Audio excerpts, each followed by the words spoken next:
Good afternoon, everyone. We're going to go ahead and get started, but I'm sure we'll get some more people who will trickle in as they grab their lunches and get settled.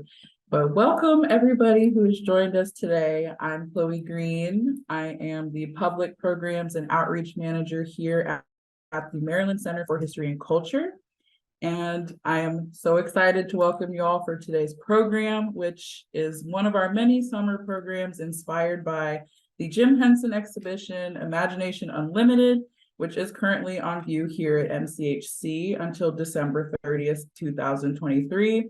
So if you haven't made it to see the exhibit yet, we encourage you to come check it out, and you have plenty of time.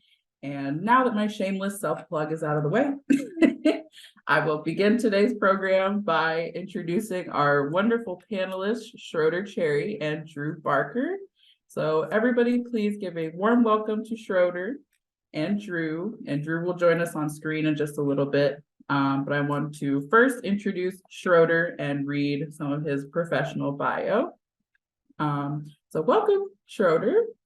So Schroeder Cherry is currently the appointed curator of the James E. Lewis Museum of Art at Baltimore's Morgan State University. Schroeder is a Maryland-based artist who illustrates everyday scenes of African diaspora life through painting and puppet performances. He has performed in museums, cultural centers, libraries, and schools across the nation for people of all ages. And Schroeder has worked at a total of 7 U.S. museums, including the Studio Museum in Harlem. And I want to give lots of time for the program today, so I won't name all 7, but I'm sure Schroeder will. And as a fun fact, Schroeder actually gave puppet performances here at MCHC back in 1995 and served as the Deputy Director of Education from 97 to 99. So welcome back, Schroeder. Thank you for being here. Thank you for having me, Chloe. I'm really excited to be a part of the program. I'm excited to have you. And next, I would like to introduce Drew Barker. So Drew, if you want to join us up here, welcome, welcome. So Drew Barker is the Performing Arts Librarian for the University of Maryland's Michelle Smith Performing Arts Library. As the liaison to the School of Theater, Dance, and Performance Studies, Drew connects students and faculty to library resources that will support their artistic scholar success, which we're going to learn a lot more about that today. Additionally, he helps create programming and curates exhibits for the Michelle Smith Performing Arts Library. And Drew's librarianship is complemented by experience in both public education and professional theater. So welcome, Drew. We're very happy to have you here as well. Thank you, Chloe. Yeah, of course. And so I'm going to go ahead and pass it off to Schroeder's. We're going to start by learning a little more about Schroeder's career, and Schroeder's going to share some of his puppets, some of his past experience, and we're going to learn all about what he's been up to. So take it away, Schroeder, and everybody enjoy. All right. Thank you, Chloe. My career has been as a triumvirate career divided between being a visual artist, a museum educator, and a puppeteer. So what I'd like to talk about is how my puppetry blends in to those areas. This first shot is actually of a puppet that I played with when I was in 2nd and 3rd grade. I was a puppet kid growing up. I played with marionettes. I also played with hand puppets. I grew up in Washington, D.C., and I attended a high school that had an arts program. This is the first painting I ever did on canvas. I stopped playing with puppets when I was in high school just because it just wasn't cool for a high school kid to do puppets. But later on in college, I picked it up again. I had a really talented sculptor instructor, Martin Purrier, a well-known artist. And he was making these amazing kites. And I asked him why he was doing that. And he says, well, I played with kites when I was a kid. I want to see how I respond to it now.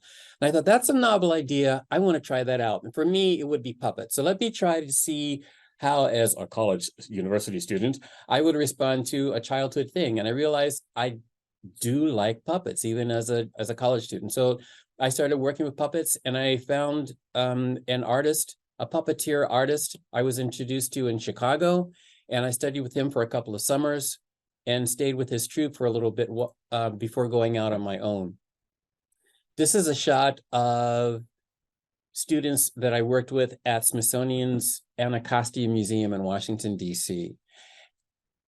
wherever I worked in a museum, I was most likely taking a puppet idea and setting up a theater with me.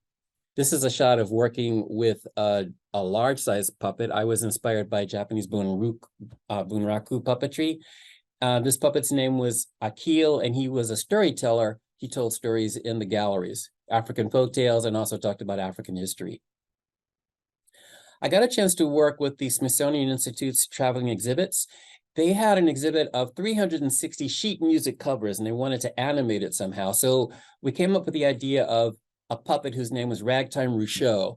Ragtime Rousseau knew all of the musicians who were in the exhibit. So he would go through the gallery and give some background information on the sheet music colors.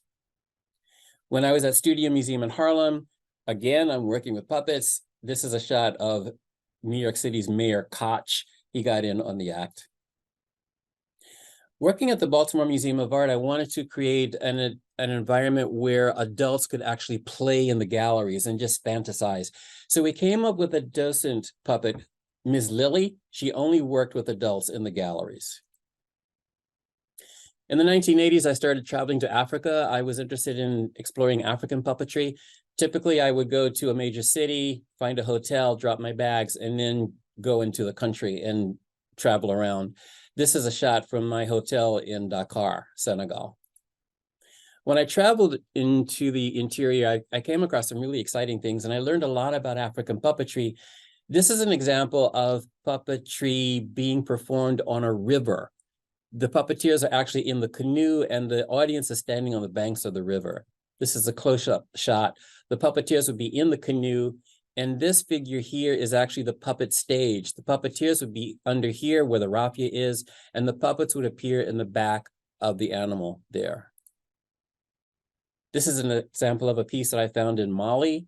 The gazelle's head has a figure on top, and the figure can pound on this drum-like structure here. When you activate the puppet up and down, the pounding goes up and down and hits the drum. I use this type of puppets in my puppetry when I made up stories like Land of Primary Color. Here's a puppet I found in Senegal. It is a ram's head made out of wood. The wool was fashioned out of cowrie shells. This is a puppet from Mali. It's a female puppet, also made out of wood, covered in fabric. African puppetry is different from European puppetry in that there's multiple things going on simultaneously. You have the puppets, you have the puppeteers, sometimes you have the singers, you have chanters, you might have a narrator, and you might have drums.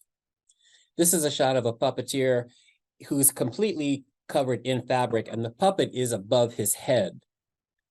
Traditionally, puppetry in Africa is performed outdoors, so you might see very large puppets, and it's an extension of their other performances with masquerades. Another puppet I found in West Africa, this is a soldier made out of wood. I believe at one point he may have been mounted on a horse because of the way that his legs were carved and straddled. This puppet is inspired by African puppetry, but it's one that I made.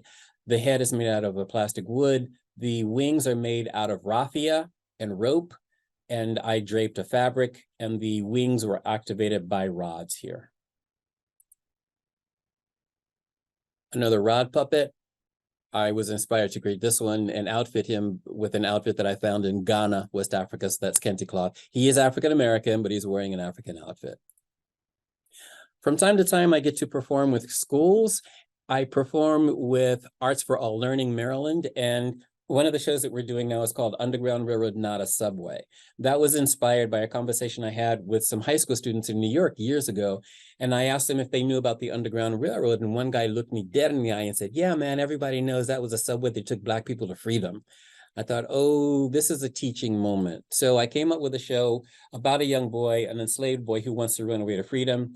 This is a shot of the narrator who tells the story. And this is a free Black woman who the boy encounters. This is the only puppet that I did not make in the show. She's a doll who was made by a doll maker from Baltimore. His name is Andrea Lewis. Sometimes I'm performing right in front of the screen.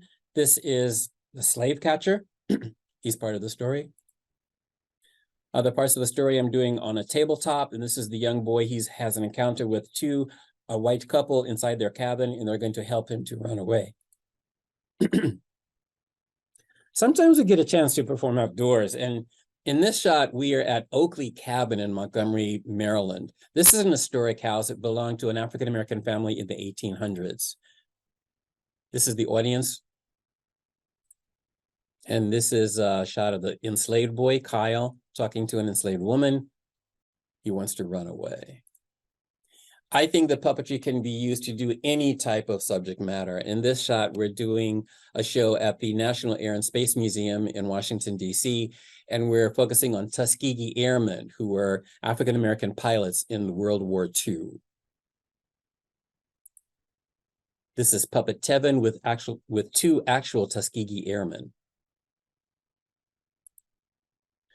This is another shot of Ms. Lily, who is the puppet docent I mentioned earlier. You can see she has a bona fide puppet ID, docent ID, and she still gives tours from time to time. This is a shot from the National Museum of African American History and Culture, part of Smithsonian. And in this shot, she's talking about a shawl that belonged to Harriet Tubman. It was given to her by Queen Victoria in 1897. In this shot, she's talking about a Bible that belonged to Nat Turner. Keep in mind, Miss Lily only gives tours for adults. She does not deal with children.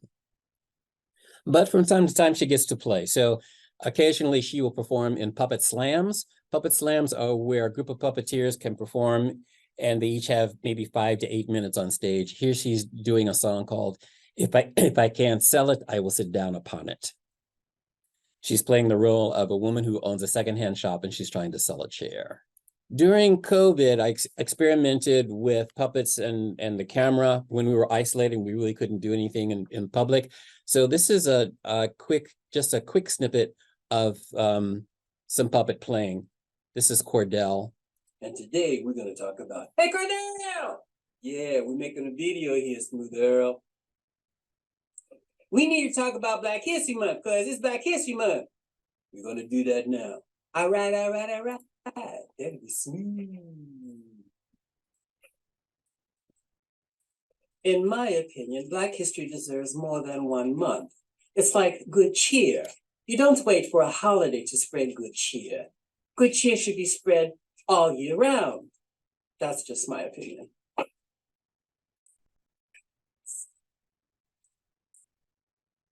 And while we're on the matter, could we please include someone other than Harriet Tubman, Frederick Douglass, Rosa Parks, Martin Luther King Jr., and Malcolm X? If you don't know these names by now, well, Google them. And I guess that's why we have Black History Month, so you can catch up. That's just my opinion. All right. I got a name, Matthew Cherry. Who is that? Matthew Cherry was born in Washington, D.C. in 1835, and he was the one who developed the tricycle. That's right. He put on 3 wheels on a tricycle, and that was patented by him in the 1800s. You know what else? He also designed the fender for trolley cars because trolley cars were crashing into each other. So he designed the fender to protect them from collision and expensive repairs. And that's the same type of thing we use today on cars. We call them bumpers. Matthew Cherry, 1835, born in Washington, D.C. Smooth. Happy Black History Month, y'all. This is another shot of Cordell. So as I mentioned, you can talk about any subject with puppetry. This is a shot from a puppet slam. The puppets are performing a song called Guess Who I Saw Today by Dionne Warwick. 3 puppets, DeAndre, Mr. Zeke, and Smooth Earl. In this shot, we're doing a puppet slam. Smooth Earl is singing a song, Mr. Bojangles. Here's a group shot. All of these puppets are made out of wood. They're rod puppets. The only puppet I did not make is the one who's sitting in the front. He is a Brazilian puppet. Brazil has a puppetry tradition called Mamalengo, and I'm really interested in exploring that more. One of the shows we're doing now is a Children's Civil Rights Crusade. And in this show, DeAndre is the narrator, and he actually tells the story as he's manipulating other puppets. In the show, you can see the children who are protesting nonviolently. On the other side, we have firemen with hoses, water hoses, policemen with batons, and attack dogs.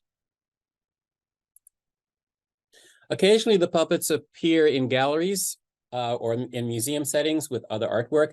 In this shot, we are looking at a wall of portraits that I made, and it was installed by Stevenson University. The puppets were included in that gallery show. They were in the center of the floor here. You can see they're centered in the floor of the gallery, surrounded by artwork. People sometimes ask, if there's a correlation between the puppets and the artwork that I do? And I have to say there probably is, because the artwork that I make usually has a story behind it. This piece is from the Future Voter series, and it's inspired by what's going on in our electoral process and young people who are witnessing it, maybe not understanding why some things are happening, such as why it's illegal in some states to pass out water or food when you're standing in line to vote. They'll remember this possibly when they become eligible to vote and think back on that. This is an angel sconce, and what I learned from this is how to hang an angel sconce on the wall, and that came in handy when I tried to figure out how to hang puppets on a wall for another museum exhibit. And this is a shot of puppets at the Douglas Myers Museum in Baltimore, Maryland. And this concludes my presentation. Thank you very much. Thank you so much, Schroeder. That was wonderful. We're going to go ahead and pass it to Drew, and Drew is going to go ahead and share on his work, his time working at the library. Thank you, Juliana, in the chat, and we will answer your question about that towards the end. So go ahead and take it away, Drew. Thank you so much, Schroeder. That was amazing. I kept smiling and laughing during your presentation.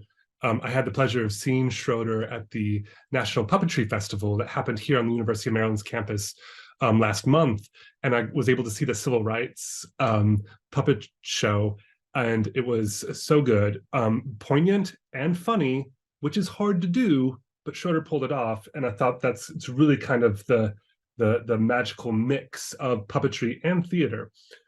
So once again, I'm the Performing Arts Librarian here at Maryland, and I'm going to talk to you about puppets. But first of all, I wanted to show you kind of where I live. This is the Clary Smith Performing Arts Center on the University of Maryland's campus in College Park. And it also contains the School of Music and the School of Theater, Dance, and Performance Studies. The School of Music is kind of back there, and theater and dance is mainly on this side. But what you see here are big concert halls and theaters popping up right here. And my library is right here, actually. That also has 2 archives in it. But the gallery space that I'm about to talk about is right here near our entrance, these 2 windows right here, which actually forms a bridge from the building into our library. And a bridge just happens to be the metaphor I like to traffic in. And I'll tell you more about that. So why is a librarian going to talk so much about puppets? Well, I see myself as a bridge for students and patrons to our collections. And our university has a legacy of puppetry, and it behooves me to use that as a way to encourage engagement with our collections. So we have not only books about puppetry, and I actually have some here with me, but we also have some puppets and some artifacts of puppetry, including Jim Henson digital videos that you can see on site, as well as this gallery space that I'm about to show you, where we are able to partner with other people to bring in amazing puppets and objects and artifacts from Jim Henson's life and other puppeteers and puppets. Because we think that's important, because Jim Henson is an alum of the University of Maryland, if you didn't know. And I wanted to also give a little bit of context to the exhibit that I'm about to show you, because when our campus reopened from the pandemic, we chose to do 2 things differently in our gallery, which we know is kind of the front-facing part of our library. People have to walk through there. We invite people in there all the time. And so we created an exhibit, first of all, that was based on and sourced from our own artistic community, the students, faculty, and staff who work in this building. We presented their work on our gallery walls for the first time. We thought that was really important. And we also put up paintings of two people that we lost during the pandemic that were very prominent.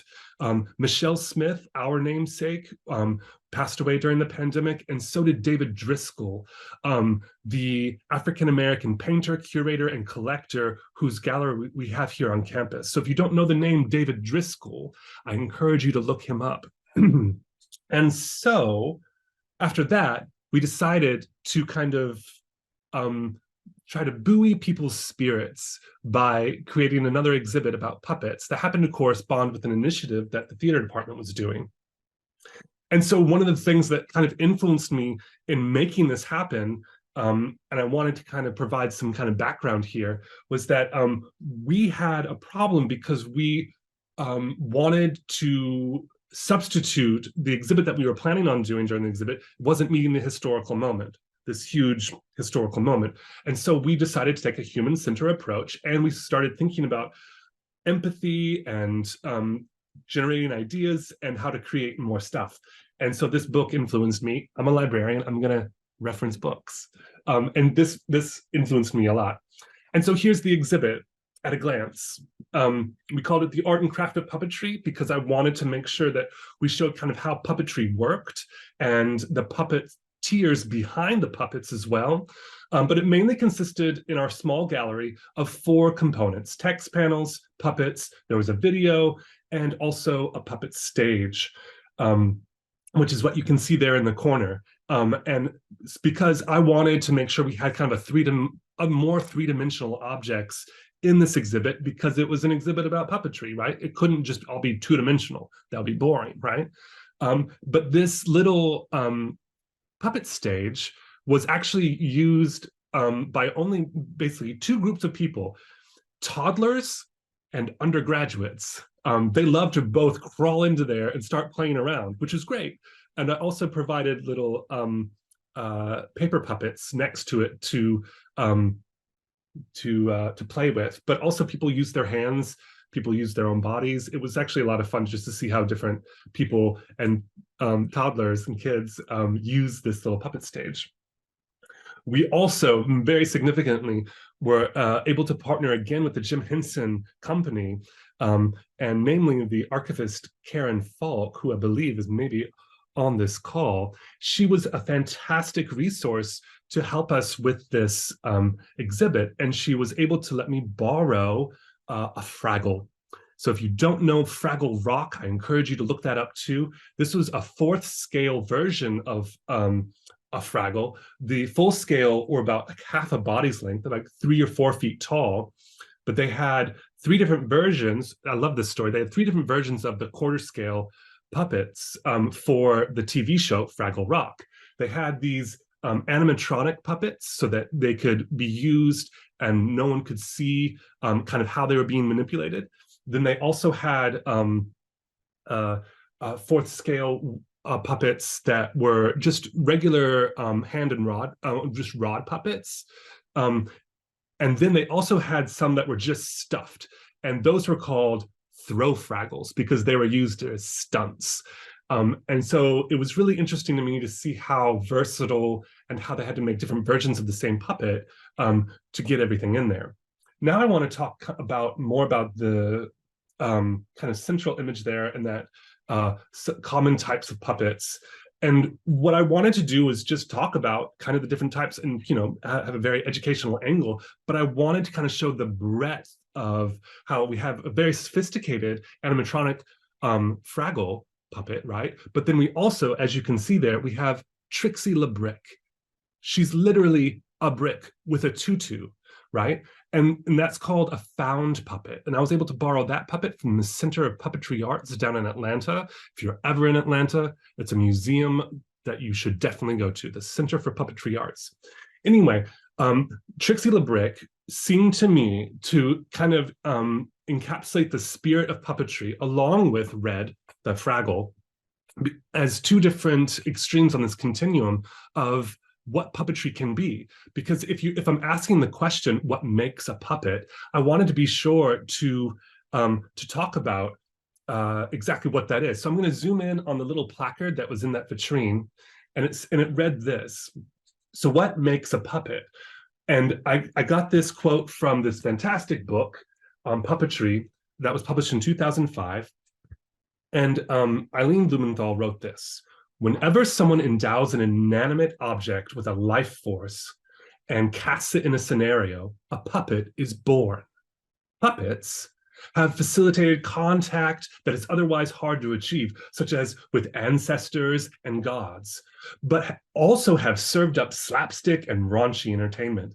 They have been powerful conservators of social values, but also political subversives. They have given visible form to the vastness of the cosmos, but also have shown the intimate interior of a human psyche. And that too talks about the breadth and power of puppets being small things that can teach very poignant lessons, as Schroeder just talked about as well. And so from that, Trixie LeBrick, who was on the right there too, she was a found puppet created by the puppet mongers and she was part of the Bricks Brothers Circus, where they would tap local talent by finding bricks locally for each show, which I thought was just great. But it also talked about something else that I loved, which my son, who was around 4 years old at the time, was able to kind of teach me or reveal to me. Because every time that I played with him and I could pick up any inanimate object and start making it talk, he immediately believed in it and played along. So much so that he started asking me to act things that he just randomly picked up, because he enjoyed that level of play, that just basic level of imagination, that basic level of suspending your disbelief, which essentially is what we ask every audience to do at every theater performance, right? Kids know that automatically, but people like Jim Henson were able to always tap into that amazing resource and depth of inspiration always. And so puppeteers and puppets are able to allow us to be that bridge over into fantasy and imagination, and thinking about how to transform all kinds of things. So one of the other puppets that I really love that I wanted to make sure I featured in this exhibit was Punch and Judy, because Punch and Judy have a very long history in puppetry, especially in Europe, and England especially really use Punch and Judy a lot for entertainment. But as soon as you start looking closer at Punch and Judy, it's very sophisticated, but also very violent puppetry. And so it was, and those Punch and Judy shows appealed to all ranges of ages because of its nature. But the violence I thought was always interesting, because actually puppets are allowed to be violent in ways and teach us things, but also be violent to be subversive, to be funny. And so Jim Henson also learned that lesson. His commercials for Wilkins Coffee, which you can find on YouTube, Wilkins Coffee commercials on YouTube. Those are some of the most violent commercials with puppets you'll ever see. And they're hilarious and memorable. And that's why Wilkins Coffee decided to give Jim Henson a very large contract in the late 50s, early 60s. And that's how Jim Henson earned a lot of money to go and do what he really wanted to do, just so you know. Here's just another image of the exhibit and the remote control that Red Fraggle used. I also made sure I gave a shout out to local puppetry companies in the Maryland, DC area. These were some of the ones that I knew that I've actually seen. And we actually had Alex and Olmsted come and perform in our library space during the exhibit. And that was really amazing as well. And that's the puppetry festival that was put on during the time of the exhibit as well, that I worked in conjunction and collaboration with. So as I wrap up here, one of the things that I wanted to do, and I want to encourage others to do, not only people who work in museums and galleries, but any burgeoning or artist, you need to start documenting your work a lot and then sharing it with others. Showing your work that way not only helps you understand how you are as an artist, but also helps engage people with the work, because we all love that kind of behind the scenes kind of documentation, but also it helps you understand your evolution as an artist. Schroeder just showed us that too. We can see how much he's grown as an artist because he's saved and documented his work so much. Jim Henson did the same thing. So show your work. That's my lesson there. Become a documentarian of what you do.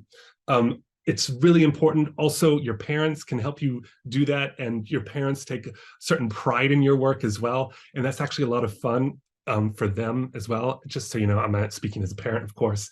One of the things I loved about Jim Henson is that this dude, he showed up to his graduation with a used Rolls Royce that he was able to acquire because of Wilkins coffee money and other money, because he started becoming an entrepreneur already in college. He started here at the University of Maryland in 1954. He didn't graduate until 1960. That's 6 years. Normally, it only took people 3 or 4 years at the time to get an undergraduate degree. What took him so long? He was working already. He was doing local TV shows, all scads of commercials. He was traveling a lot. He was getting contracts to do bigger and bigger things at different events. And so he was becoming accomplished. And so I love this image of him because it's a kind of a, not a humble brag, but just a brag. And but it's also just kind of baller for Jim Henson. I think it's great. But it's also like what every rock star, hip hop artist, any artist kind of does once they kind of make it. They want to kind of show stuff, and I think that's great, especially because he included his animals. But here at the University of Maryland, we have a great statue of Jim Henson. We also awarded him honorary doctorate of fine arts back in the late 70s. And we have this connection to him, and it's so much fun for me to introduce him to new generations of students as well, and to kind of continue to amplify his genius and his creativity so that it inspires other people. And so that's what I've kind of hoped that I've done here with you today. We've always welcomed the opportunity to include puppets and Jim Henson once again in our gallery space, and to remind ourselves and our community of the continued success and impact of puppetry. So these choices have created a spirit of innovation that we hope to carry forward as we create future exhibits in our library gallery. And I also just want to thank Chloe again and the Maryland Center for Culture and Heritage for inviting me to talk about this kind of thing. And I was able to also help connect them with the Jim Henson Company for their exhibit, which if you haven't seen yet, there's still time to, because it closes in December, just so you know. But now that's the end of my presentation, and I want to thank you and ask you if you have any questions. Thanks again. All right, thank you so much, Drew. That was wonderful. And thank you for the plug also. Drew was a really huge help. We came to Drew like as soon as we found out about the Henson exhibit. So Drew and his colleagues at UMD were a really, really huge help. So thank you also. Of course. So I'm going to invite Schroeder back on screen. And I think for the next few minutes here, now that we've heard from both of you and heard so much about your wonderful work, I think, and part of the beauty of this program was kind of hearing your responses to each other's work. I think in the planning process leading up to this program going live today, Drew and Schroeder, you both you'd kind of worked in the same field, and you were kind of like ships passing in the night a little bit. But, and I know especially with the Puppetry Festival that happened this year, you guys have managed to connect a little more and kind of find those crossroads. So I think kind of to kick off the discussion part, I'd love to hear from both of you kind of, yeah, where the connections are, where do you relate to each other? Like, well, it was a real treat for us to perform at the Clarice Center, which literally was across the hall from Drew's, hold on, I'm sorry.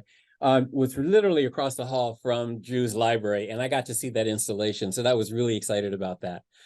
I appreciated the installation of the puppet exhibit that you put together. And when you talked about Punch and Judy, I had to take notes because it's like, yeah, Punch and Judy was wildly violent. And today, when we look at a Punch and Judy thing, because he like clobbers his wife and like steals the baby and does all kinds of atrocious things, which are violent and not really funny in a real context, but puppets can get away with so much. But we have a lot of people looking at the antics of Punch and Judy and thinking, maybe we don't want to do that right now. And you also mentioned Henson's coffee commercials. Wilkins Coffee, I think I put it in the chat, it was Maxwell Coffee. I didn't remember the name. I just remember the coffee commercials. I was too young to remember a time by a clock, but I knew that they came on at a certain time on Saturdays, and I was always in front of the television and I looked at those commercials. I loved looking at the dog-like puppets, the hand-like puppets, and then the explosive boom things. Oh, you don't like coffee? I don't. Boom! There's a big explosion. Yeah. So that really excited me as a kid. And as an adult, when I learned more about Henson's background as a college student, and then later his orientation to television, I had a really deeper appreciation for his work and his background. Yeah, definitely. I think that the Punch and Judy and the violence kind of is, he's one of those villains that gets away with things, which is interesting and a weird subversion of the typical story framework, especially when it's trying to teach lessons to people. Mm-hmm. But what it actually reminded me of is like when you talked about violence in your civil rights piece, that violence is really poignant, especially when the immediate juxtaposition of like the dogs and the water hoses next to the children. For children watching that, I would imagine, because it had the effect on me, of really drawing me in and being worried about those children, right? And I think it allows that kind of distancing that allows your imagination as an audience member to all of a sudden be empathetic with those characters, and then the lesson is made, right? And I think that the puppets do have that power to help us relate to stories and people, which is kind of ironic, but it's the puppets that make us really better to people, and it's a very humanizing thing, right? And it's really seductive. When you talked about your son when he was 4 years old, he got into it, and it's the suspension of disbelief. You really believe the character, so you're willing to open up more and communicate with a puppet in ways that you're most likely not going to do with another human being. It's true, and that's why a lot of drama therapy uses puppets still to this day to start talking with children about sexual abuse or other kind of bullying or all kinds of things like that. So with theater and education, not only in this country, but I know in European countries too, puppets are used to talk about some of the harder things to children, and that's great as well. I think the questions are flooding in with the Q&A, and I think I feel like people are itching to hear them, so we can just jump right in. We can go ahead and give audience questions first, and then I can round out with mine, because I think the questions that your viewers are asking are a lot more interesting than the ones I have to throw at you. Okay. I think, Drew, we can actually kick it off with you. We have a question from Lincoln that was sent a little earlier on, and Lincoln asked, what got you into puppets? So I think you touched on this, talking about playing with your son and seeing how people responded to it. But yeah, I don't know if you would like to add anything else about what got you into puppets. Yeah, just really quick. Puppets were kind of thrust upon me. Puppets to me were always a little scary because I have a theater background and I love Shakespeare. I love memorizing long pieces of text and then performing it. So it's a very different thing than like puppets. But puppets and improv were the two types of theater that always scared me to death because it was a little bit more risky. There was a little bit more involved with it. But because when I got my job here, and when I went to grad school here, learning about Jim Henson's legacy made me kind of really proud of this institution and the school that I was going to, but also helped me understand his genius more, which I actually compare to Shakespeare all the time, because Jim Henson and Shakespeare were both the artistic director and executive director of their businesses. They were the main engine of creativity, but they also had to figure out how to sell it. And so if you look at both of those histories, it's very, very similar, which I think is great. And so I love to compare Shakespeare to Henson that way. So because of that, that's why I see the value in it, and I continue to try to learn more about it.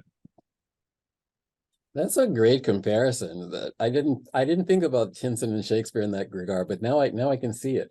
One of the things you'll know about puppeteers is that they're masters of many trades, and unlike theater people who are trained to be the object or the presenter on stage, the puppeteer is often not the one that you want to focus on. So their training is a little different. And I've actually run into some actors that said, I don't want to be on a stage with a puppet. I just will not do it. It's so funny. Yeah. I just can't do it. But I lost my train of thought. But yeah, you'll find that puppeteers are creators, performers, and oftentimes their own business managers, just because it's an accumulation of things that come together. Thank you. We actually just had a question in the chat. We'll see from Blake. We'll see if it makes it to the Q&A function, but there's actually a great segue, because Blake asked if you would consider it easy to find work as a puppeteer. So Schroeder, I don't know if you would like to speak on that. Easy to find work as a puppeteer. Short answer, yes. Depending on what you want to do. If you want to do kids' parties, you will never be out of work, because there's always somebody who wants a puppet for a party. If you're doing something more serious, like for adults, it'll be a little trickier, and that's when you go into the theater realm. So you're going to run up against the same obstacles that a theater performer would be up against. You need a place, you need an audience, you need funding, that type of thing. Let's see. I think we have a question right at the top of the Q&A, and since Henson's name has been dropped in the last 2 minutes, talking about comparison of him to Shakespeare, we have an anonymous attendee who has asked, how did puppetry influence your career? Which I think we touched on that question a lot already. But how important was Jim Henson's influence to you? So I know you'd mentioned the Wilkins coffee commercials, and we talked about like the formula of his characters' interactions, that there was always some type of funny violence. But I think Schroeder, I'll toss this question to you, and then we can toss it to Drew. So yeah, how has Jim Henson's influence been important for you? I would say he's an inspiration, but I would say he's one of many inspirations. And the more I learned about him, I realized that he was inspired by some of the puppeteers that I was inspired by. He talks about Sergei Bratsov, for example, who's a Russian puppeteer. He was like the national puppeteer of Russia and did these huge productions. I also liked Bratsov. I didn't know that Henson also looked at him. Puppeteers, they're good thieves. They'll steal from anybody if they can find something good that they want to use. So I tend to look really broadly. So Henson was an inspiration, but I was also inspired, as I'd mentioned earlier, African puppetry, Japanese puppetry, puppetry from Native Americans, Indian puppetry. I just look pretty broadly and pick and choose how I can learn or use things from those different techniques. Thank you. Drew, your turn. For me, it was kind of always in the back of my childhood brain because of the Dark Crystal, Sesame Street, Fraggle Rock. I was fortunate to grow up as a child in the 90s and was able to get all of those things. But also, I thought it was interesting. One of the facts that I learned was like how Jim Henson, coined the term Muppet, because it was a combination between like the hand puppets and the stick puppets, and he wanted it to be kind of more distinctive, which was awesome, which is brilliant brand thinking on his part. And now I'm able to share the Muppets and some of the newer shows with my son as well. So like, hey, you guys, hey, do you want to go watch some puppets? Like, he's always saying yes. So I'm like, I'm enjoying this too. So it reminds me of the childlike imagination. It reminds me of how the brilliance is in the simplicity of the art form, and you don't want to overcomplicate it. And I think Jim Henson and Schroeder also like understand that. Just like get out of the way of the puppet. Just let the puppet be. So it's that kind of thing that helps remind me of my my work or inspiration, or how to introduce this to people as well. Thanks. Thank you. I love those answers. Yeah, I love the idea of play, and like, I think something we had discussed earlier on when we were planning this program was kind of, and I think you guys had mentioned it, like suspended in belief, and just opening people's world and creating an experience for them that they engage with so fully, and the beauty of that. And then puppets being one of those tools. So I think we have an interesting question from Valerie. They're asking that they're interested in the history of puppetry in political protest, which is another use of puppetry. I think, Schroeder, I think you could speak to this a bit, because a lot of your performances have to do with civil rights and kind of addressing those subjects through puppetry. But we'd love to hear from both of you if you have any insight into that. Well, pretty broadly, puppetry in different cultures have been able to have a wider bandwidth in terms of what they can get away with. I know that in some countries, particularly in African countries, puppets can do things that a human would be put in jail for saying or doing. Yeah. That was pretty much traditionally it was an outlet, because in traditional puppetry, you could have a puppeteer, if you have the group of puppeteers telling a story about something that's political, and everybody knows who these characters are that's in this political story, but because it's a puppet, they can get away with it. If a real person were to talk about the king or the ruler or the deity or some other political official, they'd be in jail, if not killed immediately. So puppets, it's that seductive quality that they have, that they can get away with it. Bread and puppet theater in America is actually based on political issues, or I would say social issues. That's the mainstay of their presentations, and they're really effective in their performances. Yeah, and I would just add to that everything is political. And, you know, telling stories about the civil rights movement, that's being censored in some parts of this country right now, which is terrible. But they know, the people who are doing that, they know that everything is political, actually. And if people learn those stories, they understand, like, oh, things transformed once upon a time, they could transform now too. And that's power. That's knowing the potential of people, right?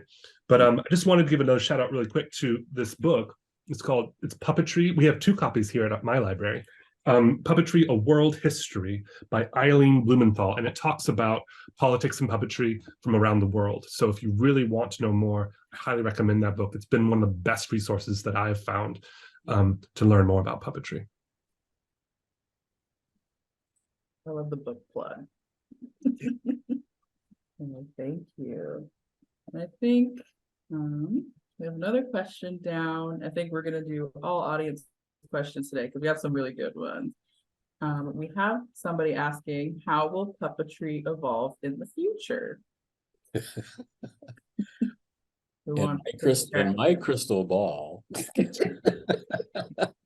it'll evolve however the artists want to take it. And I'd have to say, given the technology that we have, which is something that Henson, we keep going back to Henson explored technology for his time. It was television, and he wanted to figure out how he used puppetry for television. We have puppeteers now who are using the most current technology in any kind of form and making that connection. So I would think it will continue to grow much the way that any art form grows when artists are exploring and creating. Yeah, I would say kind of that it won't evolve that much because of the simplicity of the art form. Though, like, Muppets use green screens and radio technology, and like they're still using some of that today. But I think some of the value and magic actually happens because of the physicality and simplicity of the puppets. So perhaps it won't evolve, and that's actually kind of the beauty of it. I don't know. Well, wouldn't you say using a green screen is kind of an evolvement, because it's part of the performance? Totally. So I guess, I mean, we will keep using that kind of technology, but it's secondary to the puppet, which will still remain a puppet, right? Yeah. There's so much out there. I know, especially in Baltimore City, I think it's interesting. We have such a beautiful, like, handcrafted puppet community. I mean, having this Henson exhibit here and talking with everybody, it's been really interesting to hear responses to like the increase in use of technology and like, I mean, just looking at what Jim Henson did versus what's being used now.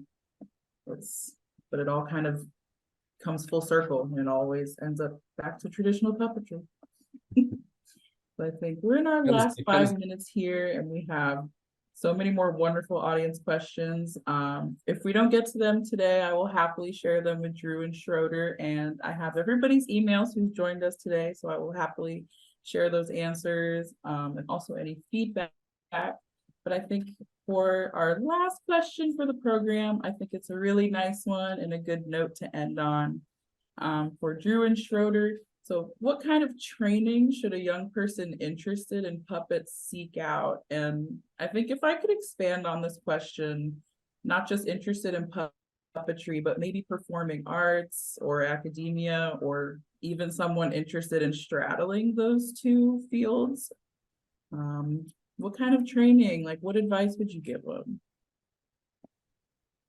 Drew, you want to step into this first? Yeah, the only thing I would say first, thanks, Schroeder, would be that if you're a writer, you have to write. If you want to be a puppeteer, you have to do the puppets. And that experience teaches you the most. I learned about directing. By directing, you have to do the thing and then be brave enough to share it with people. And that's part of the hardest part. But even I have had problems with that. But as soon as I do it, I feel better. And what are you going to do? You're going to write something and you're not going to share it with people? You know, like you've got to share it. And so that's part of showing your work. Showing your work. It's a phrase that I learned in math class, but I love to co-opt now and use it in my artistic life. You have to show your work. And in that way, the more experience you get, the more confidence you'll get, the more people you'll know, and then the opportunities will come. You have to kind of risk it that way. I would say two things. I would say go to the library and find the book that talks about puppetry. If you're just starting from the basics, find one of those puppetry books. And then as you develop more, expand your viewpoint and see how many different types of puppetry there are, figure out which is most comfortable for you, and then play around with it. The one thing that distinguishes a puppet from a doll is that puppets were designed to perform. They're about performance. Dolls are about intimate play for one or two people. Puppets are about performance for an audience. If you have an object and it's not performing, it's not a puppet.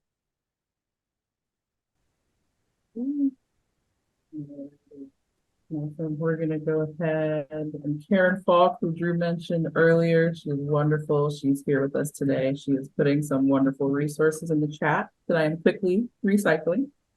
But I think we're going to go ahead and, unless do you guys think we have time for one more? Sure. I would say yes. Yeah. All right. But thank you for that very wonderful, encouraging answer. I myself am a young person, so it's always really nice to be in a room with wonderful professionals and be like, how'd you do it? Be excited. It's good to know. It's a big world we're growing up in. Let's see. I think we have a funny question from Edith that asks, and they're interested why human performers don't want to share the stage. Drew? Well, I think you should go first, Schroeder, because I think she's referring to something that you said. Well, I can just go anecdotally because I do have friends that are professionals, and I have a couple of friends that are like Broadway professionals. The way that they've been trained to be the center of attention. So it's me, I'm the one, you know, like I'm the character. When you have a puppet, that's not the dynamic. Unless you're the personality interacting with the puppet, the focus should be on the puppet and not on you. And that's basically not how many theater people have been trained. Mm-hmm. And I think there's still a strange stigma sometimes with puppetry, as if it's just for children. And it's like a rudimentary art, not as valued or respected, which of course is not true. Schroeder and Jim Henson proved that wrong as well.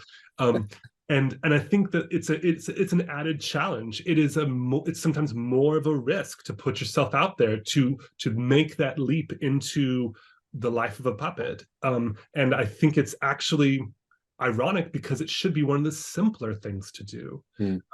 And I think that's probably why. But, you know, of course, there's been huge successes with puppetry on stage and musicals and stage shows and movies as well. Being John Malkovich is a great film about puppetry, if you haven't seen that, by the way.